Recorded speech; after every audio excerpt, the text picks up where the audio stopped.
Devotional சார்பாக அனைவருக்கும் வணக்கம். இன்னைக்கு நம்ம பார்க்க போற பதிவு என்னன்னா, முருகப்பெருமான் வழிபாட பற்றிதான். தமிழ் கடவுளான முருகப்பெருமானை வழிபாடுபவர்களின் எண்ணிக்கை நாளுக்கு நாள் அதிகரித்து தான் இருக்கு. கலியுகத்தில் கண்கண்ட தெய்வமாக இருப்பவர் முருகப்பெருமான். இவரை மனதார நினைத்தால் இவர் நம்முடைய பிரச்சனைகள் தீர்த்து வைப்பார் என்பது நம்பிக்கை. முருகனின் அருளை பெற வேண்டும் என நாம் பலவிதமான வழிபாடுகள் செய்வதுண்டு. பல முருகன் கோவில்களும் சென்று வழிபட்டு முருகனின் மந்திரங்களை தினமும் சொல்வதுண்டு. பலருக்கு தினமும் கந்தசஷ்டி கவசம், வேல்மாறல், திருப்புகழ் பாராயணம் செய்யும் வழக்கம் இருக்கும். அனைத்தும் செய்தாலும் முருகனின் அருள் நமக்கு இருக்கிறதா என்பதை நம்ம எப்படி தெரிந்து கொள்வது? முருகனை வழிபடுபவர்களுக்கு தானாக முகத்தில் தெய்வீக கலை தோன்றும். மனதில் இனம் புரியாத மகிழ்ச்சி குடிகொள்ளும். எப்பொழுதும் மகிழ்ச்சி, அமைதியை உணர முடியும். இதை தவிர முருகன் எப்பொழுதும் நம்முடன் இருக்கிறார் என்பதை நம்ம எப்படி தெரிந்து கொள்வது? அதற்கு என்ன அறிகுறிகள் என்பதை நம்ம இந்த பதிவுல பார்க்கலாம். முருகப்பெருமானை முழுவதுமாக நம்பி அவரை சரணடைந்து ஒரே ஒரு முறை முருகா என அழைத்தால் எப்பொழுதும் நம்முடன் இருந்து நம்மை காப்பார். முருகனை நம்பி கந்தசஷ்டி கவசம் பாடலை ஒரு நாளில் 36 முறை படித்து வந்தால் எதிர்காலத்தில் நடக்கப் போவது கூட நமக்கு முன்கூட்டியே தெரியும், உணர முடியும். நினைத்தது நினைத்தபடி அப்படியே நடக்கும் என சொல்லப்படுகிறது. கந்தசஷ்டி கவசம் படிப்பவர்களுக்கு முருகனின் அருள் முழுவதுமாக கிடைக்கும் என்பது உண்மை. முருகனின் அருள் நமக்கு கிடைக்கும், முருகப்பெருமான் நம்முடனேயே இருந்து காப்பார் என்றால் அதை எப்படி நம்புவது? முருகன் நம்முடனே இருக்கிறார் என்பதை நாம் எப்படி தெரிந்து கொள்வது? முருகனின் அருள் நமக்கு இருக்கிறதா இல்லையா என்பதை நம்ம எப்படி தெரிந்து கொள்வது? இன்றைய காலத்தில் இது போன்ற சந்தேகங்கள் அதிக மாணவர்களுக்கு வருவதுண்டு. முருகனை வழிபடுபவராக இருந்தாலும் கூடவே கடவுளின் அருள் நமக்கு இருக்கிறதா, கிடைக்குமா, நம்முடைய வேண்டுதல் கடவுள் காதில் விழுமா என்ற சந்தேகங்களும் கூடவே இருக்கும். முருகனின் அருள் நம்ம எல்லாருக்கும் உண்டு. ஆனால் அதை உணர்ந்து கொள்வதற்கு நம்முடைய கர்மாதான் துணை செய்ய வேண்டும். முருகன் நாம் நினைத்தால் உடனடியாக வருவார் என்பதை சில குறிப்பிட்ட அறிகுறிகள் மூலம் தெரிந்து கொள்ளலாம். இந்த அறிகுறிகள் உங்களுக்கு நடந்திருந்தால் முருகன் நிச்சயமாக உங்களுடன் இருக்கிறார் என்பது உறுதி செய்து கொள்ளுங்கள். முதல் அறிகுறி என்னதுன்னா, விளக்கின் ஜோதி. நீங்கள் முருகப்பெருமானை வேண்டி விளக்கு ஏற்றி வைத்து மனதார வழிபடும் பொழுது அந்த விளக்கின் ஜோதி பிரகாசமாக சிறிது தூரத்திற்கு உயர்ந்து எரிந்தால் அந்த விளக்கின் ஜோதியில் முருகன் உங்கள் முன் இருக்கிறார் என்று அர்த்தம்.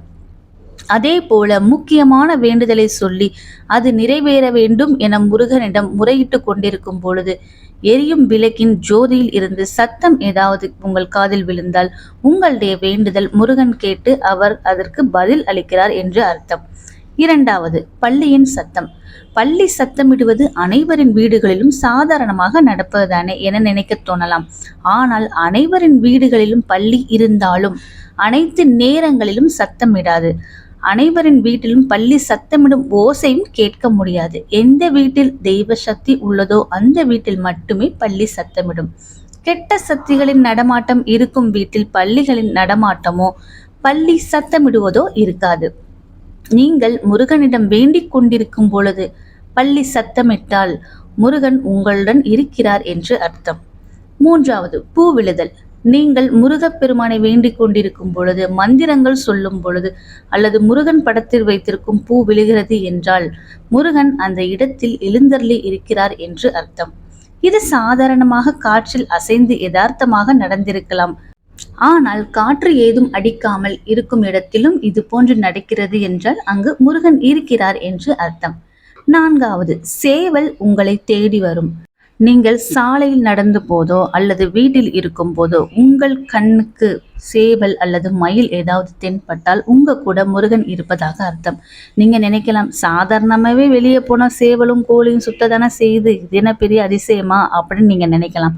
ஆனால் நம்ம எப்பொழுது முருகா என்று முருகப்பெருமானுடைய நாமத்தை சொல்கிறோமோ அந்த நேரத்தில் சேவலோ மயிலோ உங்க கண்ணில் தென்பட்டுச்சுன்னா கண்டிப்பாக முருகன் உங்க கூட இருக்கிறார் என்று அர்த்தம்.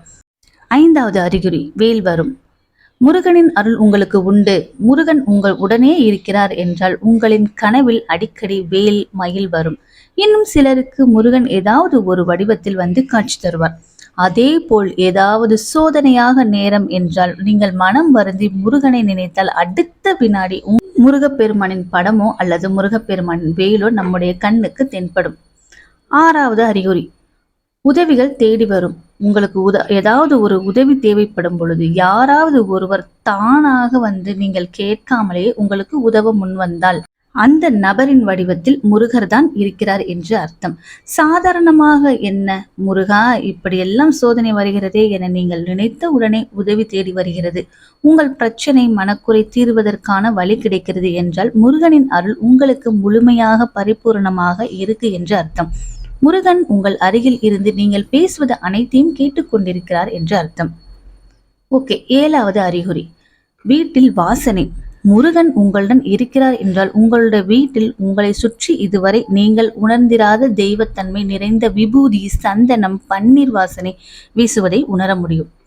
சரி, இப்போ நீங்கள் வீட்டில் இல்லை, ஏதாவது ஒரு வெளியிடத்திற்கு நீங்கள் இருக்கீங்க அப்படின்னா அந்த இடத்தில் கூட உங்களுக்கு இந்த வாசனை உங்களால் உணர முடிகிறது என்றால் நிச்சயமாக கட்டாயமாக முருகப்பெருமான் உங்கள் கூடவே இருக்கிறார் அர்த்தம். இந்த 7 அறிகுறிகளில் ஏதாவது ஒரு அறிகுறி உங்களுக்கு இருந்தால் கூட கண்டிப்பாக நிச்சயமாக உங்க கூட முருகப்பெருமான் இருக்கிறார் என்பது 100% உறுதி செய்யப்படுகிறது.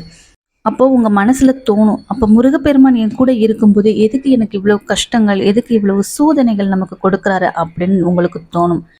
இந்த சோதனை உங்களுக்கு கொடுப்பதற்கு காரணம் உங்களை சோதிச்சு பார்க்குறாருன்ற அர்த்தம். உங்களுக்கு எவ்வளவு பிரச்சனைகள் இருந்தாலும் எவ்வளவு கஷ்டங்கள் இருந்தாலும் நீங்க அவரை நினைக்கிறீங்களா இல்லையா என்பதை அவர் சோதிக்கிறார்.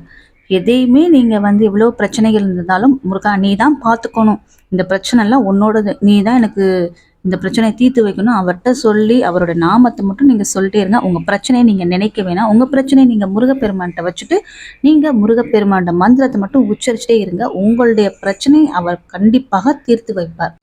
அவ்வளவுதான் ஃப்ரெண்ட்ஸ், நம்ம மீண்டும் அடுத்த வீடியோல பார்க்கலாம். நன்றி, வணக்கம், தேங்க்யூ. கந்தனுக்கு அரோகரா, முருகனுக்கு அரோகரா, வேலனுக்கு அரோகரா.